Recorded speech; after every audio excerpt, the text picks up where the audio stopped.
Welcome to Tech in the Right Direction, the podcast.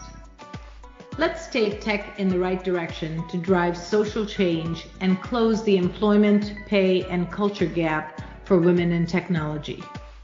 This podcast is focused on helping turn ideas into action to create opportunities for women to advance in the dynamic technology industry.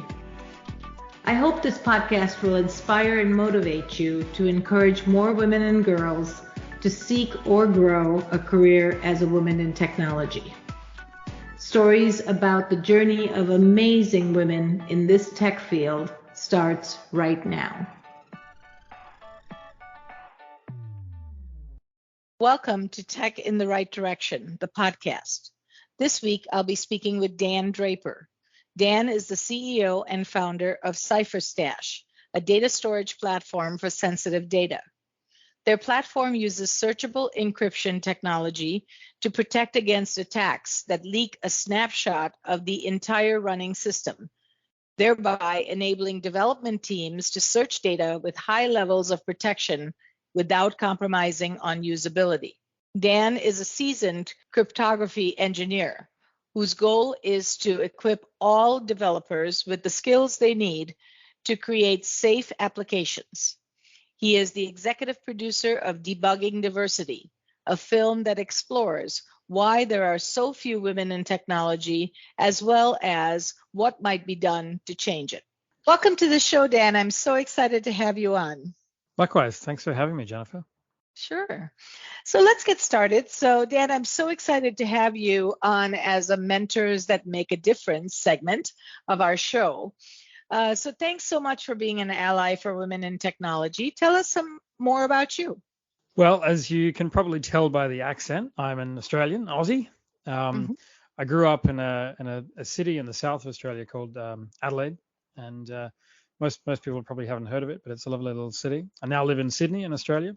I've been in tech really my whole life. My dad was a designer and my mum was an accountant and writer, and they weren't particularly technical, but I discovered computers when I was about 14 and developed a strong passion for it, shall I say, bordering on obsession. I'm now 40 and have been obsessed ever since. Nice. But what I found interesting about that as a 14-year-old discovering computers, there weren't very many kids back in those days. I learned to code through books. There was no internet at my school when I was learning to code. But I had a rare opportunity that a few young people back in those days had, but not many, to get into computing at a young age. And it was, in particular, it was mostly boys that had that opportunity. And so I look back on that those times now with a different lens. But it was very interesting at the time, and it certainly started what has become a fruitful career for me. These days, I am the CEO and founder of a company called CipherStash, and we are building what we call a searchable encrypted data vault, which we might cover later in the podcast. Cybersecurity is my interest and my specialty nowadays, but I've worked in all kinds of different areas of technology, leading engineering teams in education, healthcare, recruitment. I've worked in Australia and the US, lived in New York for a while, so I've had a fairly interesting career, I think. Very, very interesting and great career. I mean, you've gotten in the trenches with coding too, which is so awesome. And we are kind of similar. I started very early with a fascination for technology when I was 15, and it's not gone away. It's really just continued, except you're younger than me. And so I started with punch cards. Wow. Coding with punch cards. So yeah, that dates me quite a bit, but it just shows you how far technology has come over the years. It's just amazing. Indeed. Yeah. I sometimes I mean, punch cards to me, it's probably not that much before my time, but it seems like such a difference. But even now I talk to some of my younger colleagues, might only be 10 or 15 years younger than me, and tell them that I didn't have the internet when I first started to learn to code. And they look at me with, blank stares like, what? And it's really been a dramatic change in the last 20 years or so. It's Yeah, quite incredible. I think about my phone. I think about the technology we have today. We couldn't live without it. I mean, we don't know what to do. I mean, everything Right. is in my phone, from the camera to my clock to pictures to my credit cards. Everything's there. It's Exactly. crazy. Yeah. You Yeah, can't do anything without using technology. you You can't can. live a normal life without engaging with technology in some way. Yeah. Yeah, and I don't know. I think about, the future when I retire, I need to give up that phone and not be so connected to it, but I don't know that that'll happen ever. Probably not. Yeah, yeah. So, Dan, this podcast is focused on bridging the employment pay and culture gap for women in technology, and we know technology is a male-dominated field. What are you seeing in the industry today? Indeed, yeah. I think I should say this. Now that I'm very focused on it, I see things very differently. I'm not sure that I was always fully aware of these challenges. I think that's pretty typical for men in the industry. But what I'm seeing nowadays is a lot of talk. We see a lot of events. We see a lot of articles. There's a lot of news coverage about the lack of diversity in technology. The challenge, I think, is that to an extent, we're sort of preaching to the choir a little bit. I go to a number of events. I'm involved in a group here in Sydney called Demand Championing Change, and it's a group that's it's mostly men, as by the name, that come together and talk about how we can play a role in addressing diversity. But it's the same characters that turn up. Wonderful people, and I'm so pleased with the work that they're doing. But we need to spread the message further. We need to get people involved in this discussion that perhaps haven't been aware of these issues or maybe don't see themselves as playing a role.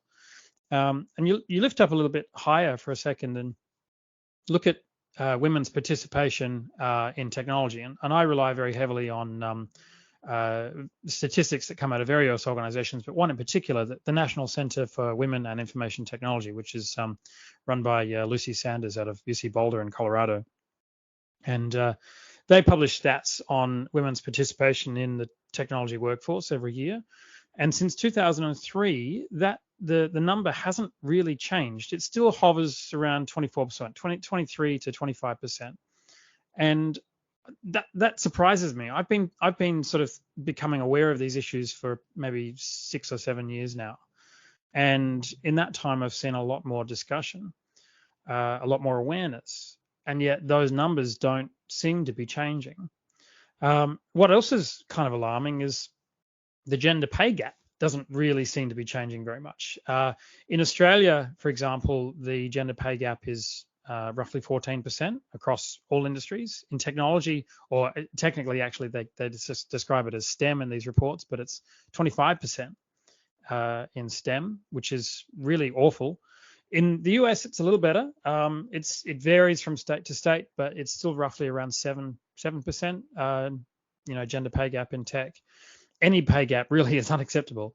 Right. And one final thing I'll share, which I've become aware of more recently, is there's been quite a lot of research around men's perspectives on gender diversity and the role that they could or should play. And what's interesting, one study that came out of an organization here in Sydney called the Dream Collective, they published some stats, and I'll just give you a couple of them, which I found particularly eyebrow raising, shall we say. Around half of men, actually just over half of the men that were surveyed, said that they feel some level of reverse discrimination now. They feel like that this discussion around, gender equality and, improving diversity is somehow discriminating against them, which I find mind-boggling personally, and even as a man. And that a third of men feel that solving this problem is somehow a zero-sum game. In other words, they feel that if they're elevating women, that they must somehow suffer. And so I think with all the talk and all the seeming action that's taking place in this space, it's apparent to me that we still have a lot of work to do. And we have a lot of work to do, particularly with the men that maybe fit into that 50% and that 30% group that I mentioned. Mm-hmm. I think it's amazing. The stats you put out there are so accurate, and same stats we're hearing, all over the world. And there is this bias. There's an unconscious bias, I think, that men have, that, maybe this reverse discrimination or elevating women makes them lower, they kind of lower their standard, and that's not true. That is not true. We just need us to be equal. That's all. Absolutely. That's all we're looking for, right? But it's so interesting that a lot of the problems in not enough women in technology is really on women, which is crazy for me to say as being a woman, but I see women just they lack confidence. And when you lack confidence, you don't see yourself as equal. And so they sometimes put themselves into this situation. What are your thoughts on that? It's a really interesting conundrum. I see. Let me step back a second. Mm-hmm. In my 20 odd years working in engineering, I have never encountered any difference in capabilities between men and women in technology. Mm-hmm. In fact, mm-hmm. some of the very best engineers I've ever worked with have been women. And mm-hmm. I actually don't think gender is correlated to engineering capability in any way whatsoever.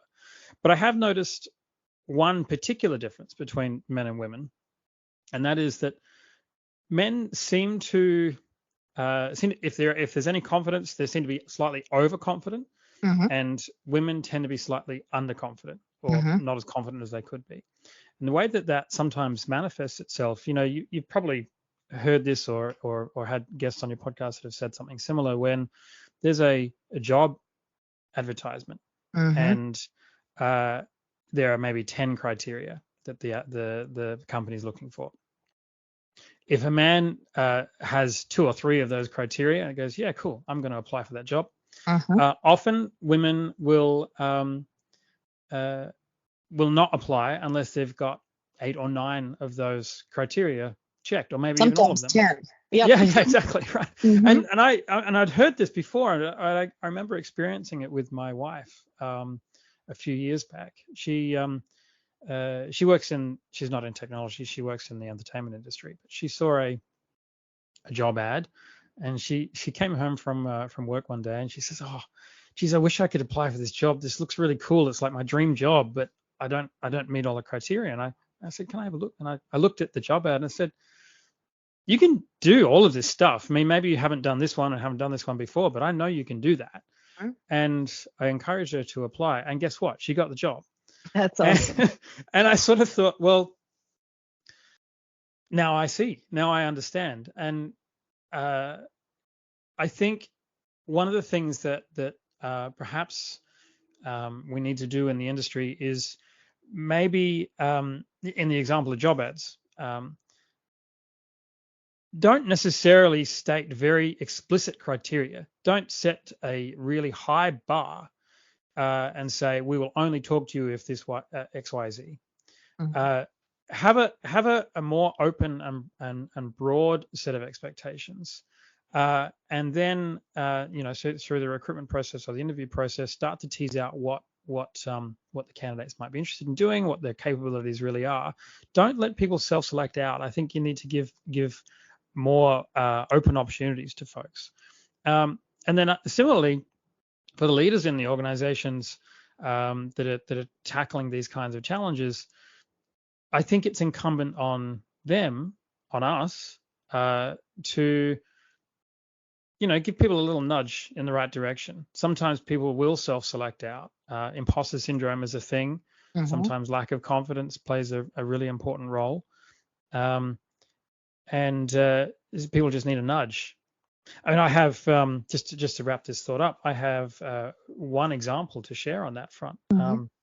I was the CTO for an organization called Expert 360 a number of years ago, and there was a woman in my team. She actually changed careers. She'd been working for 10 or 15 years, and she decided to come into tech. So she was a little bit older than the sort of typical grads. But she'd been coding or engineering for maybe 3 or 4 years, and I could see she was a very strong engineer, especially for somebody who'd been doing it for a relatively short time, and it had enormous potential. And we were running these meetups once a month, and we were looking for speakers. And I said to her, "Hey, why don't you speak? Why don't you do a talk?" And she says to me, "Oh, but I can't talk about some of this really, hardcore, complicated stuff." And I said, "You don't need to talk about hardcore, complicated stuff. Talk about something that you're passionate about, something that you're working on at the moment." And so I kind of gave her an opportunity to speak, and she put together a talk. She spoke in front of, I don't know, maybe 40 or 50 people, and it was incredibly well received. And I remember her coming up to me afterwards with this huge grin on her face saying, "Thank you so much for encouraging me to do that. I had no conception that I could do that. But now that I've done it, I feel like I can do it again." And she did. She kept doing it, and she's had a very fruitful career ever since. And in fact, I'm now very fortunate enough to have been able to hire her again, and she now works in my new company. So it was I think that was a really good example of what I'm trying to get at. Wow, I want to clone you, Dan, 1,000 times. That's amazing. And you have said everything perfectly. I couldn't have said it any better. I always tell that job story too, and it's so true. I mean, you see it every day, but your words of encouragement gives them confidence to say, wow, somebody believes in me. I can do it, right? And that is so important. Sometimes we just need that nudge, like you said. So Indeed, that's awesome. That's awesome. So, being an ally we are just so thankful to you for doing that. What are some of the qualities or the, habits or the qualities, I guess, that we should look for in building allyship? Because we need more allies to give us more of a voice, because a lot of times we're at the table, but we don't have a voice. And so having allies support us and, raise up just an idea to say, oh, Jennifer, I think Jennifer has an idea, and go that way. What are some of the qualities that an ally should have that we should look for? Yeah, I mean, this is a question I do get asked a lot. There are quite a lot of men who want to be allies. I mean, I speak mainly from the perspective of men, because obviously I am one, but also I think I try to be a role model for other men. So consequently, a lot of men do ask me for advice on this topic. So some of the thoughts that I share when I get asked this question, number one is to acknowledge that this is a problem. The funny thing about privilege is that if you've got privilege, you probably don't realize that you've got privilege. If you don't have privilege, that's when it starts to become apparent. It's taken me a long time to realize or to accept that I've got privilege, just being I'm a white straight male. Right. And I didn't come from a wealthy family, or I was never particularly fortunate. But I've now had a fruitful career. But I think what's important to note is that none of my successes or failures have had anything to do with my gender, race, or sexuality. And I think getting other people who have privilege to realize or acknowledge that they have privilege, and to acknowledge that there are challenges in our industry surrounding privilege and gender and race is incredibly important. Even just getting them to acknowledge that there is a gender pay gap, you would be amazed, and maybe not, amazed at how many men refuse to believe that there is a gender pay gap. I mean, yeah, I'm sure. I and take it's it real. People are probably very aware of it. Yeah, and it's real. Yeah. So that's number one. Just acknowledging that this is a thing, and even if we don't, even if you don't necessarily fully understand it, just believe us. Believe us when we're saying this is a problem. The awareness. Yep. Yeah. Number two, speak up. If you see some bad behavior, or there's a colleague or even a boss that's doing something that you think is inappropriate, say something. Sometimes you can say it in a public forum. I fully accept that is an incredibly hard thing to do. So sometimes saying it in a private forum after the fact is almost as good. But do something about it. It's something I've tried to do many times over the years. A very simple one. I had a meeting with a team in a workplace a few years ago, and one of the male team members was, he's very, very gregarious and excited, and he's a good engineer. He's good at what he does, but he absolutely dominated the meeting. I don't think anyone else said a single word. And least of all the 2 or 3 women that were in the meeting. And I pulled him up afterwards, and I said, look, I love how passionate you are about this stuff, and I really admire the energy you have, but you've got to give other people an opportunity to contribute, to speak. Maybe try keeping your mouth shut for the first 5 minutes in the meeting next time.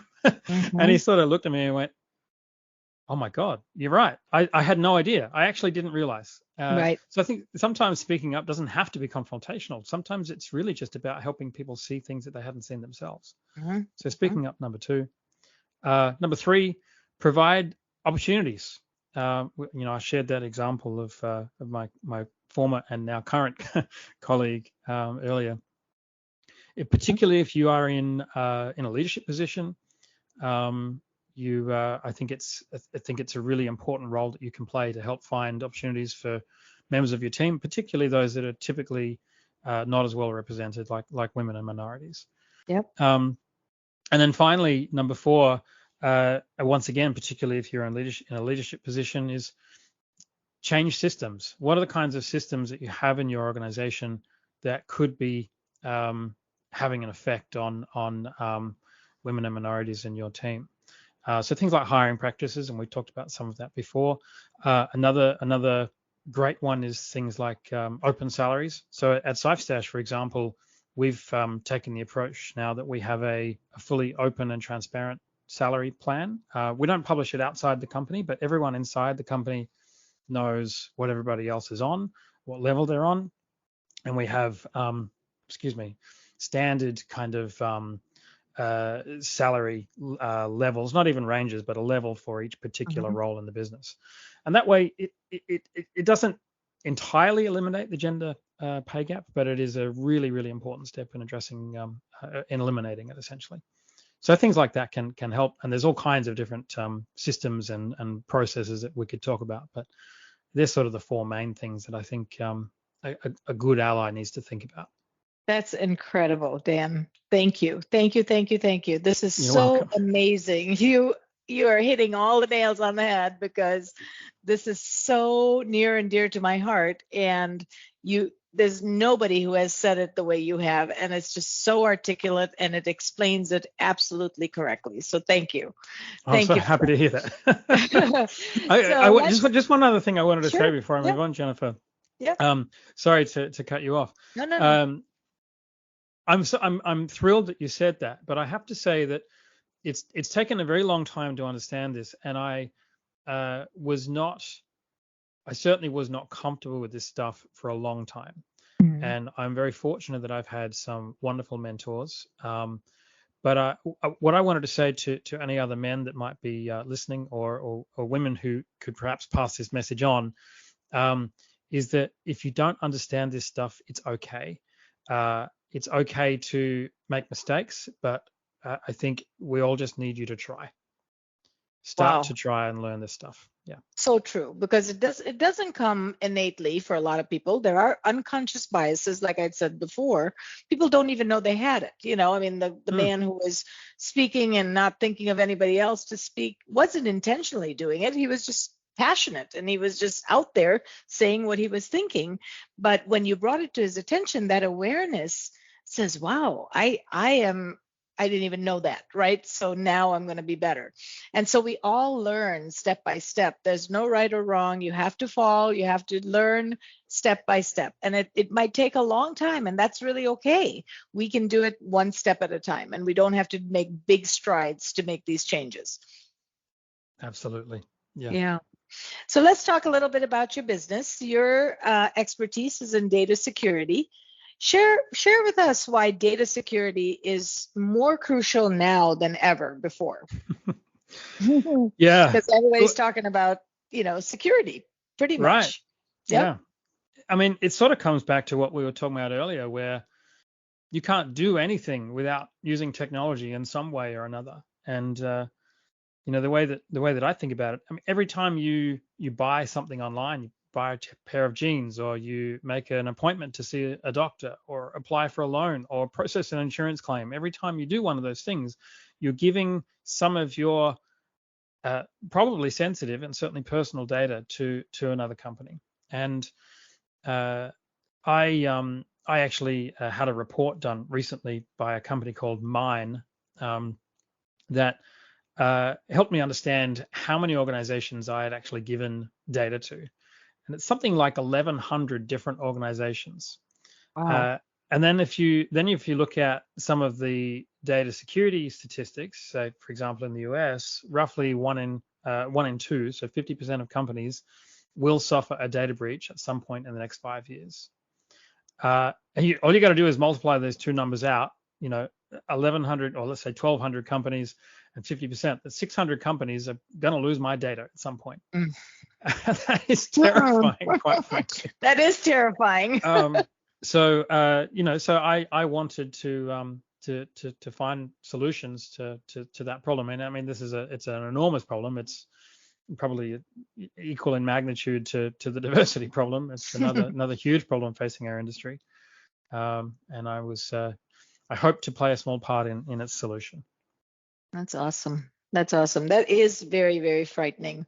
I've heard also similar statistics, and it just, where we are using our phones and doing banking and doing credit card stuff all over. And a lot of people don't think about the security piece of it. And you need to think, we're on Wi-Fi everywhere, and you're not even thinking about, okay, what am I putting on this Wi-Fi connection that could be hacked somehow? So it's really interesting. Right. So Yeah, I and bet you're I think careful, right? yes, exactly. What I also find really interesting about this problem is that, once again, developers are kind of at the heart of this problem. Developers are the ones that build the technology that stores this data, or builds the applications that sits on top of the data infrastructure. So I think the other sort of really big issue that we're facing in this regard is, how do we help developers become more security aware, better security engineers, I suppose you could say. How do we give them the tools or the education to make sure that the applications they're building are taking good care of our data? And that's a huge challenge.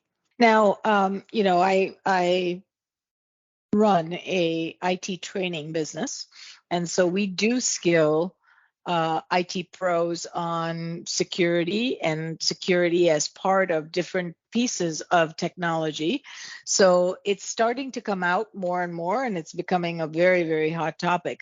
But the skills to do that is also critical. Like you said, developers have to think of that first as they're building. Before, they were thinking of the business application and building it based on that, not thinking about security. Now they have to build it based on the business application and the security piece. So it is very important for them to understand the bigger picture as to how dangerous it can be if somebody grabs your data, right? Right. Yeah, exactly. And I think a lot of this needs to come from, from the business. I think developers, we're always working to build products that are easy to use, have great user experience. They are performant. They're snappy and responsive. Hopefully, developers are thinking about accessibility and making it available to everybody, but probably not typically thinking enough about security. And I think part of it is because that hasn't been a business priority. If it's not something the business cares about deeply, then it's probably not going to become a huge priority for the organization, or for the team. conversely, I think even when businesses do make this an imperative, say we need to make sure that our data is secure, developers don't necessarily know how to do that effectively. But there's also this tension between, you might have a product manager saying, okay, we've got a shipping date, we've got to get this stuff out, we've got to get it done. You've got customers demanding more features, and there's this little voice in the background, maybe it's the chief information security officer, and she's saying, okay, team, we've got to get this security under control, but with all these competing pressures, it's sometimes not straightforward, and often security is the one that loses out. And then you find out the hard way, right? Right, exactly. What you don't want. Exactly. Yeah. That is crazy. Well, you're in the right business. I will tell you, we need that help constantly. So I know we've talked a lot about diversity and inclusion, and especially in the tech space, but I want to know more about debugging diversity. Tell me more about that. Yeah, so debugging diversity was it was kind of an accident for me, if I'm completely honest. A friend of mine and I were making YouTube videos about the tech industry way back in 2014, and we were talking about things like pair programming and testing and fairly technical topics. And we decided we wanted to do something about the people in our industry. And my friend said to me, "Oh, why don't we do a YouTube video about why there aren't many women in tech?" And I sort of looked at him and said, "Oh yeah, that's interesting, because I've always kind of wondered why there aren't more women in tech." And oh, how naive we were. We had no idea what we were getting ourselves into.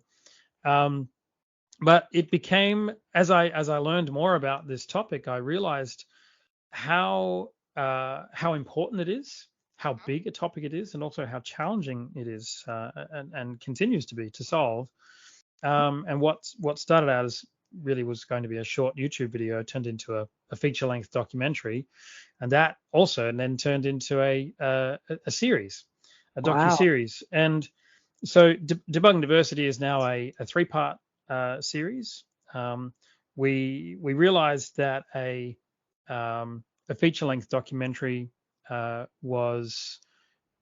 didn't give us enough latitude to sort of explore other topics over time. So the 3 episodes that we've created, the first one is actually available already. You can watch it now at debuggingdiversity.com via Vimeo on demand.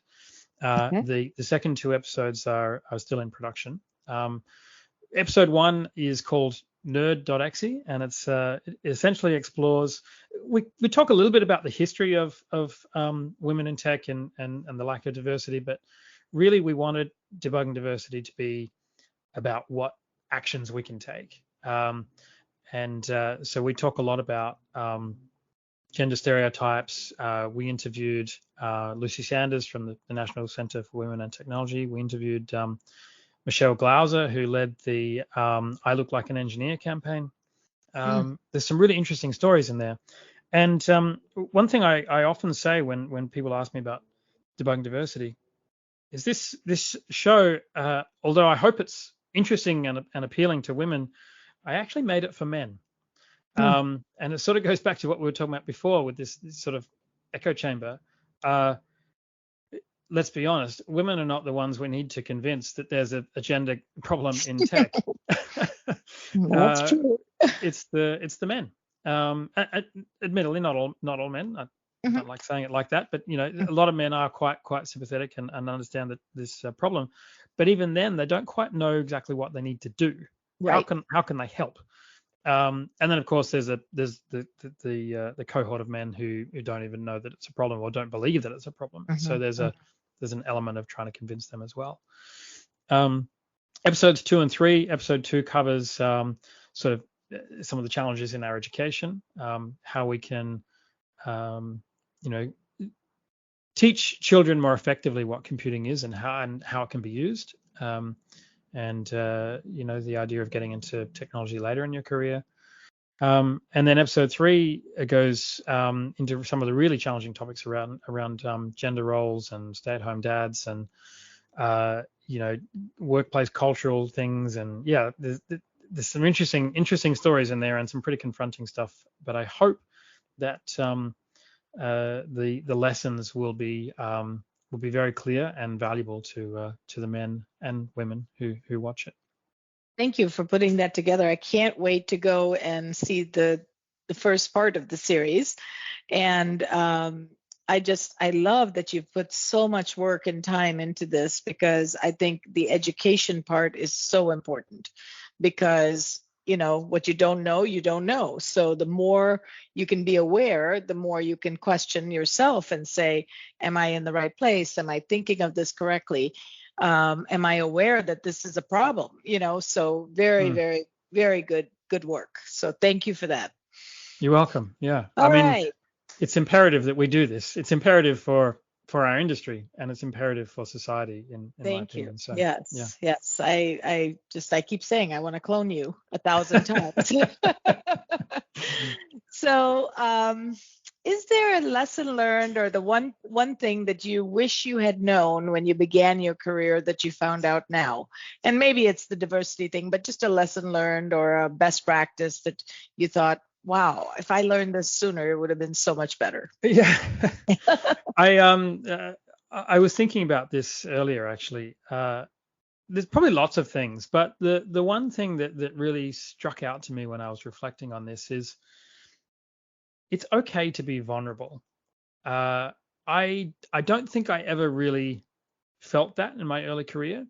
And I know I think a lot of men in particular struggle with that idea that it's okay to be vulnerable. Men are often told that it's not okay to be vulnerable. It's not okay to cry. It's not okay to, say that you're afraid or anxious or sad or anything like that. And yet, I think as a leader, the times that I've been vulnerable with my team or my direct reports has helped us forge a bond that I didn't think was possible in a kind of work context. It's helped me become a better leader, but it's also helped me build stronger bonds with my team. That I don't know all the answers, that I maybe am feeling a little anxious or afraid about the amount of work that we have to do or the particular problem that we have to solve. I wish that I knew that when I was younger, and I wish that more people would realize that as well. So that's probably that's my answer. I love that. And, I'm still learning to be more vulnerable. It's not easy, because you feel like you want to say the right things and know everything and, be that leader that people respect. But sometimes it is okay to say, I don't know, and be humble and vulnerable to say, I'm human. We'll learn together, Right. So, yeah. And especially developers are always smart. And I think they can see through it when you don't know the answer. If you pretend to know the answer and they go, I don't know about this, and that's when you lose trust, you lose faith. Right. Yeah. No, that's interesting. So, who are the 3 people that come to mind who have been the most influential to you? I should say my mum and dad, but I think that probably goes without saying. They've had a big influence on my life. But I would say, going right back to the early days, my 5th grade teacher, a woman named Mrs. Stevens, and she saw something in me that I guess nobody else saw at that time. I grew up in a country town. It was it wasn't a poor district, but it certainly wasn't an affluent district. And I think that she kind of took me under her wing and helped me really thrive as a young kid. I think In what way? I was really into writing. And this would be sort of before I discovered computers, and I was teased quite a lot as a kid because I was interested in things that most kids weren't. I wanted to write stories and poems and stuff like that, whereas awesome. most of the other boys wanted to go and play football. Australia, it's Australian football rules. It's Right. that's what they do. And I was never interested in that stuff. I got into sport and things like that later on, but I think having her really sort of foster my interest and support me and help me realize that was totally okay to be interested in those kind of things was incredibly powerful to me. And I didn't realize it until the time. I don't even think I realized it until much later in my life, but that she was incredibly important in my development, I think. That's awesome. I have to say my wife. I know that sounds like a cop out, but she is my co-founder in a way. She runs her own business. She's a musician. She works in the entertainment industry, and I started CipherStash on my own, but I see her in many ways as my co-founder. She's the person that's there when I'm having a tough time, or I'm stressed out, or she can be a muse to bounce ideas off me. And I like to think that I'm the same for her. But she's incredibly influential in my life. And then the final one, this was a guy called Mel, who is probably not going to listen to this podcast, but maybe he should. He's about 10 years older than me, and in my early career, he introduced me to Linux, Linux operating system, and the community behind that, open source software, and a number of the technologies like that I continue to use today, like PostgreSQL, the database, for example. He introduced me to that whole world, and that it honestly changed my career. I've become an open source advocate, and I have been involved in that ecosystem for many years. And I'd never even heard of open source software before I met him, and I credit him with an enormous I credit him enormously for my career. Really, he was such a strong influence for me. So those three Up a people. whole new world for you. Yep. Yeah, totally. No, that's amazing.